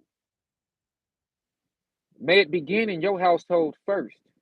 May your family cleave unto the truth, and then may you find the strength to go out into the world, speak the truth as well. And maybe someone else will listen and cleave on to those words of truth. You are but a messenger. You are but a servant. The Most High tells us in this word right here not to count yourself among those who have shown scorn, or number yourself amongst those who are tormented because they have moved away from the law, statutes, and commands of the Most High. For you have a treasure of works stored up with the Most High. That treasure will not be shown to you until the last times. Now concerning death, the teaching is this. When the decisive decree has gone out from the Most High that a person shall die, as the spirit leaves the body to return again to him who gave it, first of all, it adores the glory of the Most High. If it is one of those who have shown scorn and have not kept the way of the Most High, who have despised his law and hated those who fear God, that's where all of the hate comes from. Remember that little light that you allowed to shine? That little light that you did not use for the devil? That was because you revered and you respected and feared the Most High. Other people aren't thinking like you. Other people aren't doing like you. And they hate and scorn you for that decision that you made. But check out what happens when we leave this flesh. When the decisive decree has gone out from the Most High that a person shall die, as the spirit leaves the body to return again to him who gave it, first of all, it adores the glory of the Most High. If it is one of those who have shown scorn and have not kept the way of the Most High, who have despised his law and hated those who fear God, such spirits shall not enter into habitations, but shall immediately wander about in torments, always grieving and sad, in 7 ways. Listen, y'all. Ooh, I feel a sneeze coming on. Okay. The first way, because they have scorned the law of the Most High. Excuse me. Excuse me. Excuse me, y'all.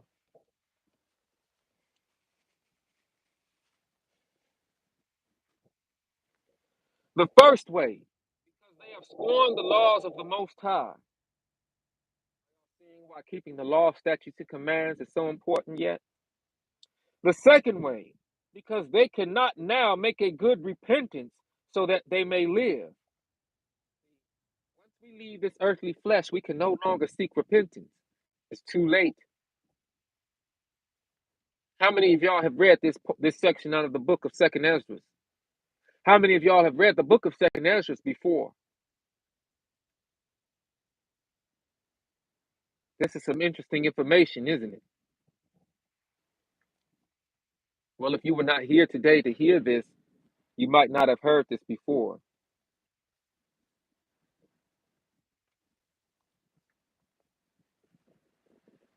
The second way, because they cannot now make a good repentance so that they may live.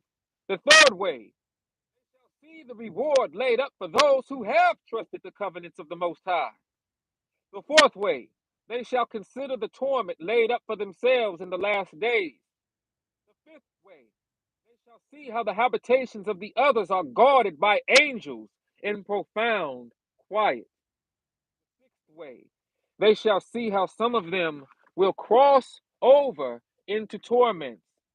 The seventh way, which is worse than all the ways that have been mentioned, because they shall utterly waste away in confusion and be consumed with shame, and shall wither with fear at seeing the glory of the Most High, in whose presence they sinned while they were alive, and whose presence they are to be judged in the last times.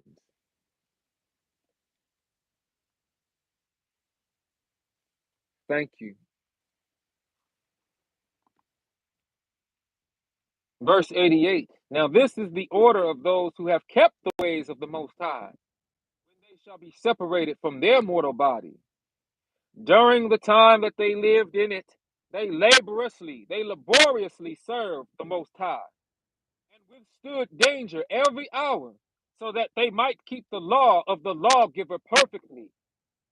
Therefore, this is the teaching concerning them. First of all, they shall see with great joy the glory of him who receives them, for they shall have rest in 7 orders. Let me say this again. Now, this is the order of those who have kept the ways of the Most High, who have kept the ways of the Most High, when they shall be separated from their mortal body. During the time that they lived in it, they laboriously served the Most High and withstood danger every hour, so that they might keep the law of the lawgiver perfectly. Therefore, this is the teaching concerning them. First of all, they shall see with great joy the glory of him who receives them. They shall have rest in 7 orders. The first order, because they have striven with great fear to overcome the evil thought that was formed with them, so that it might not lead them astray from life into death.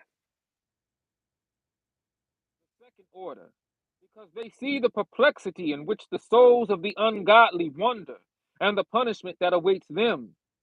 The third order, they see the witness that he who formed them bears concerning them, that throughout their life they kept the law with which they were entrusted. The fourth order, they understood the rest that they now enjoy, being gathered into their chambers and guarded by angels in profound quiet, and the glory waiting for them in the last days.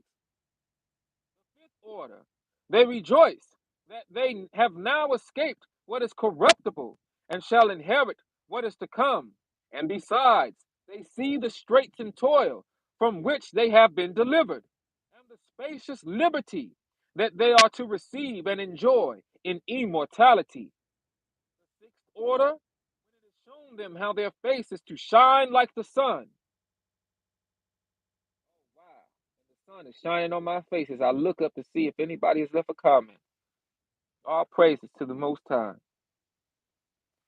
The sixth order, when it is shown them how their face is to shine like the sun, and how they are to be made like the light of the stars, being incorruptible from then on. The seventh order, which is greater than all that have been mentioned, because they shall rejoice with boldness, and shall be confident without confusion, and shall be glad without fear, for they press forward to see the face of him who they served in life, and from whom they are to receive their reward when glorified. This is the order of the souls of the righteous, as henceforth is announced, and they previously mentioned. And the previously mentioned are the ways of torment that those who would not give heed shall suffer hereafter. Then I answered and said, will time therefore be given to the souls, after they have been separated from the bodies, to see what you have described to me?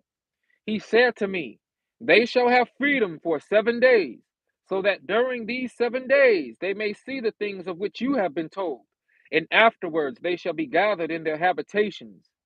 I answered and said, if I have found favor in your sight, show further to me, your servant, whether on the day of judgment the righteous will be able to intercede for the ungodly, or to entreat the Most High for them, fathers for sons, or sons for parents, brothers for brothers, relatives for their kindred, or friends for those who are most dear. He answered me and said, since you have found favor in my sight, I will show you this also. The J of judgment is decisive, and displays to all the seal of truth. Just as now a father does not send his son, or a son his father, or a master his servant, or a friend his dearest friend to be ill, or sleep, or eat, or be healed in his place, so no one shall ever pray for another on that day, neither shall anyone lay a burden on another, for then all shall bear their own righteousness and unrighteousness.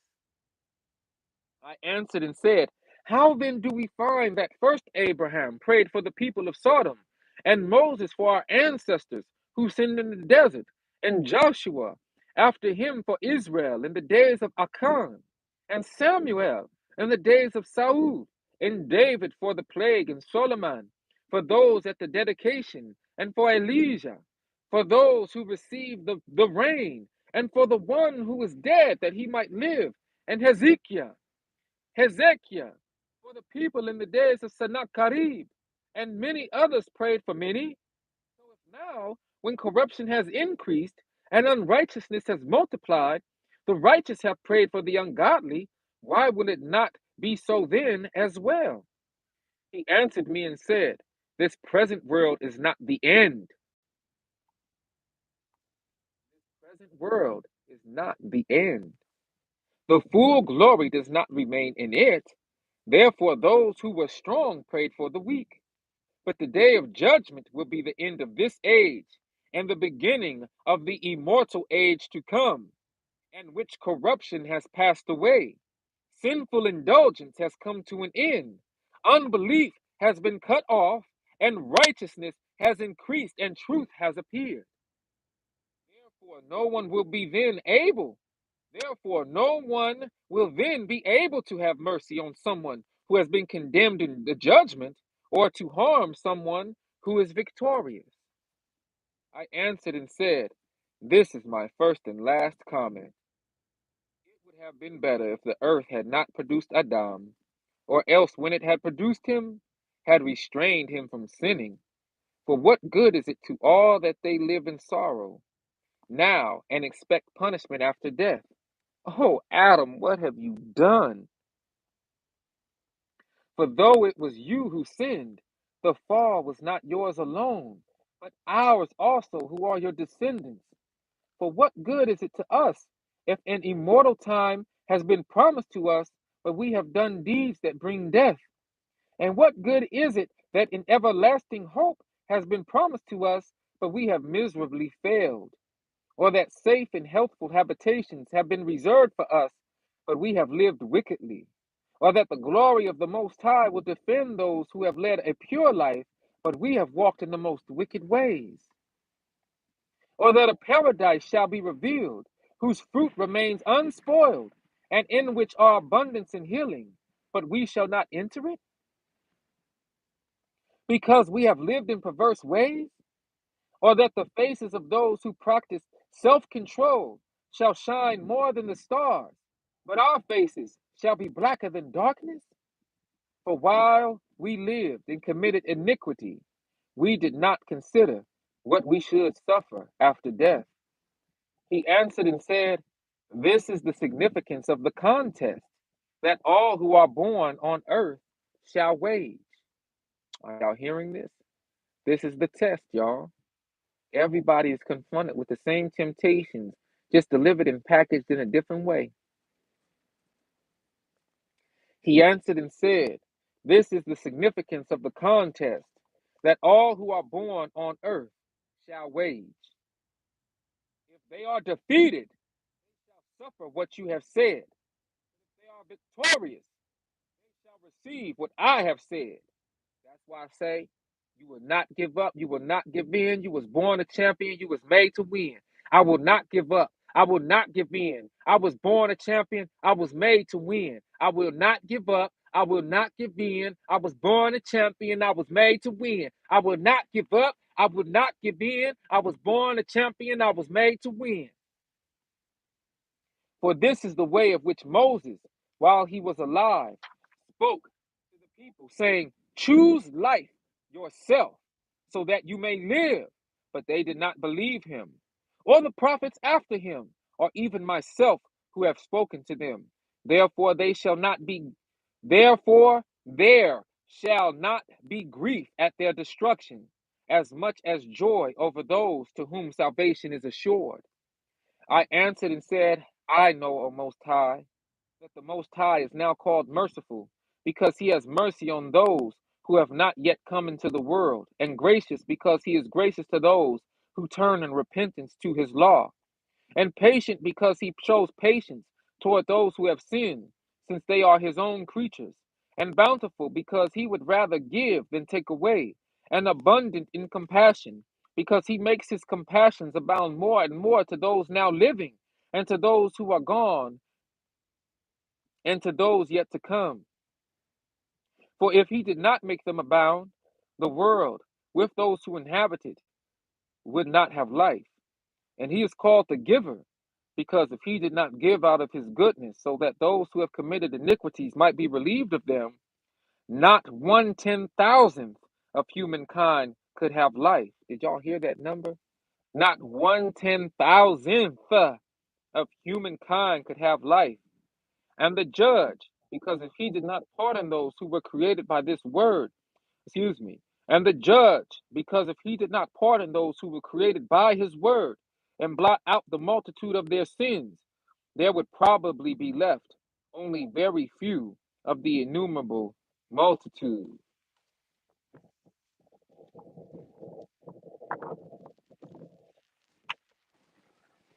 I had to read that to y'all because the time we are living in right now is that important. It's that serious. I hope that y'all heard the word of truth and I hope it made sense to you. I hope that you were able to hear and be inspired in a way where you can move forward in that word and inspired and motivated in a way where you can continue to take the mantle of the Most High unto yourself and pass all the testing, pass the contest to where you can really do great. That greatness has everything to do with the glory of the Most High. The glory, the glory, the glory. Glory to glory to glory to glory to glory to glory to God. Let me hear you sing. Y'all remember that? All the glory goes to God. So look, I hope you have a blessed Shabbat Shalom. I hope that you have been given things to contemplate. I hope that you get away to either go online and look up the new Oxford annotated Apocrypha PDF. You find these scriptures. Um, Maybe I can put the web versions in the description of this video. The thing about it be, whenever I say I'm gonna do descriptions and stuff, the videos take a long time to load up after they go live. By that time, I'm on to the next live stream. So I'll do my best to remember and put the link for the online version of the Apocrypha onto the description of this live stream. So those of you who haven't been able to get this book yet, this copy, you can go ahead and have the digital copy.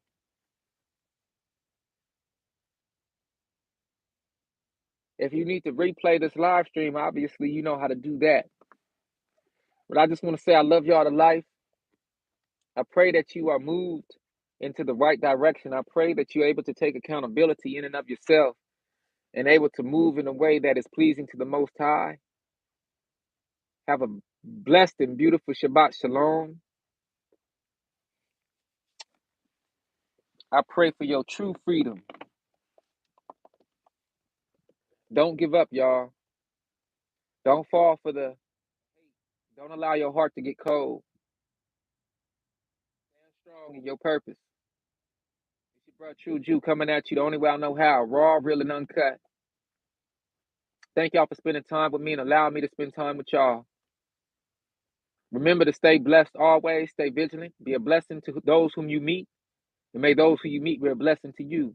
May goodness flow through you and to you. May goodness flow to you. May greatness flow through you. And may greatness flow to you.